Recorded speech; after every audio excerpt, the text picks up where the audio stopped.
صبغة الله ومن أحسن من الله صبغة ونحن له عابدون۔ السلام علیکم ورحمۃ اللہ وبرکاتہ۔ اعوذ باللہ من الشیطان الرجیم، بسم اللہ الرحمن الرحیم۔ رب اشرح لی صدری ویسر لی امری واحلل عقدۃ من لسانی یفقہوا قولی۔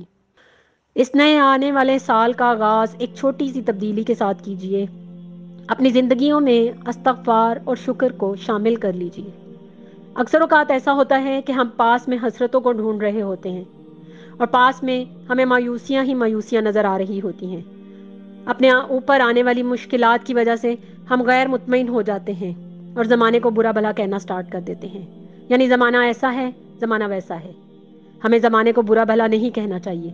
نبی کریم صلی اللہ علیہ وآلہ وسلم نے فرمایا کہ اللہ تعالیٰ فرماتے ہیں، ابن آدم مجھے تکلیف دیتا ہے، یہ زمانے کو برا کہتا ہے، حالانکہ میں ہی زمانے میں تغیر پیدا کرنے والا ہوں اور میں ہی رات اور دن کو یکے بعد دیگرے لاتا ہوں۔ یعنی ہمیں اپنی زندگی کے اندر آنے والی مشکلات میں اللہ تعالیٰ سے رجوع کرنا ہے۔ اگر ہم اپنے پرانے سال سے غیر مطمئن ہیں تو نئے آنے والے سال میں ہمیں اللہ تعالیٰ سے رجوع کرتے ہوئے استغفار کو اپنی زندگی میں شامل کرنا ہے۔ اپنے ماضی میں کی گئی غلطیوں سے سیکھنا ہے، یعنی ہمیں شر میں خیر کو تلاش کرنا ہے، کیونکہ بہت سی مصیبتیں ہمارے ہی گناہوں کا نتیجہ ہوتی ہیں۔ تو ہمیں ہر حال میں اللہ تعالیٰ سے مغفرت طلب کرنی ہے۔ سورۃ نوح میں اللہ تعالیٰ فرماتے ہیں، اپنے رب سے بخشش طلب کرو، بے شک وہ بخشنے والا ہے، تم پر موسلادھار بارش نازل کرے گا اور مال اور بیٹوں سے تمہاری مدد کرے گا اور تمہارے واسطے باغات بنا دے گا اور تمہارے واسطے نہریں جاری کر دے گا۔ اسی طرح اگر ہم اپنے ماضی سے راضی برضا ہیں تو اس موقع پر بھی ہم ایک چیز بھول جاتے ہیں، یعنی اپنی نعمتوں پر ہمیں اللہ تعالیٰ کا شکر بجا لانا ہوتا ہے۔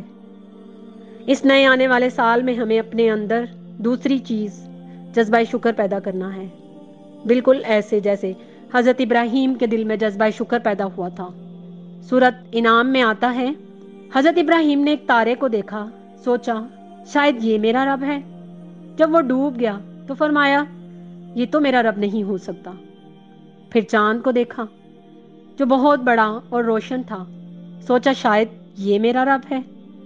پھر جب چاند بھی ڈوب گیا تو فرمایا یہ تو میرا رب نہیں ہو سکتا۔ پھر جب سورج کو دیکھا جو اور بھی بڑا اور روشن تھا، لیکن جب سورج بھی غروب ہو گیا تو فرمایا میں نے اپنا چہرہ اپنے رب کی طرف کر لیا، وہی ہدایت دینے والا ہے۔ سچ شکر اس ذات کا جس نے زمین و آسمان بنائے، جس نے سورج، چاند اور تاروں کو پیدا کیا اور اللہ تعالیٰ کی طرف یکسو ہو کر کہا وما انا من المشرکین، کہ میں مشرکوں میں سے نہ ہو جاؤں۔ ایک ہستی ہے جس نے ہر چیز کو جکڑا ہوا ہے، جس نے یہ نظام چلا رکھا ہے، اور ایک نظام اور ایک حساب کے ساتھ ہماری زندگیاں چل رہی ہیں۔ یہ حساب کتاب کس نے معین کیے ہیں؟ تو پھر ہمیں کس کا شکر ادا کرنا چاہیے؟ اگر آپ اپنے پاس سے یا اپنی موجودہ زندگی سے مطمئن ہیں تو اس رب کائنات کے جو احسانات ہیں، جس نے ہمیں پیدا فرمایا ہے، ہمیں نعمتیں عطا فرمائی ہیں، اس کا ہمیں شکر ادا کرنا چاہیے۔ جیسا کہ قرآن مجید میں اللہ تعالیٰ فرماتے ہیں وَلَقَدْ آتَيْنَا لُقْمَانَ الْحِكْمَةَ إِنَّ الشُّكْرُ لِلَّهِ۔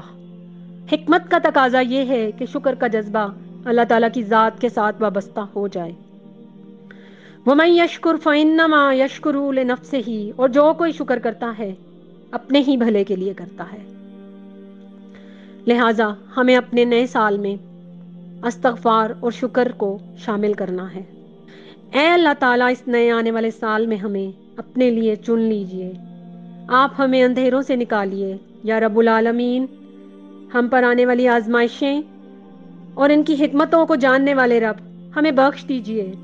اے جلدی راضی ہو جانے والے رب، ہم پر مغفرت کے دروازے کھول دیجئے، ہمیں اپنا شکر ادا کرنے والا بنا دیجئے اور ہماری طرف آنے والے ہر شر کو خیر میں بدل دیجئے۔ آمین ثم آمین یا رب العالمین۔